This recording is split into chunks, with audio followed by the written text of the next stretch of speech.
Hello বন্ধুরা, বেশি বেশি করে শেয়ার করুন, এই ভিডিওটা সবার কাছে পৌঁছে দিন। দেখুন গ্যাসের গাড়ির মধ্যে বসে কি কাণ্ড কারখানা করছে। গ্যাস সিলিন্ডার থেকে গ্যাস অন্য সিলিন্ডারে ভরে নিচ্ছে, তার ফলে আমাদিকে বোকা বানাচ্ছে।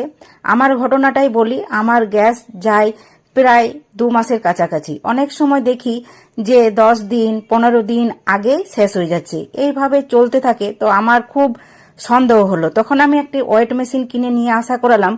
তার ফলে আমি দেখছি যে যখন গ্যাস দিতে আসে, যখনই ওজন করি তখনই দেখছি না সিলিন্ডারে কম। তখন বলছে একটা সিলিন্ডারে কম হতেই পারে। তখন আরেকটি সিলিন্ডার নিয়ে আসে, আরেকটি সিলিন্ডারও নিয়ে আসে, আরেকটি সিলিন্ডারও গ্যাস কম, 1 কেজি থেকে 2 কেজির মতন কম এই গ্যাস। তার ফলে আমি বিরক্তি ভাব প্রকাশ করি যে প্রতি সিলিন্ডারে এরকম কেন হচ্ছে।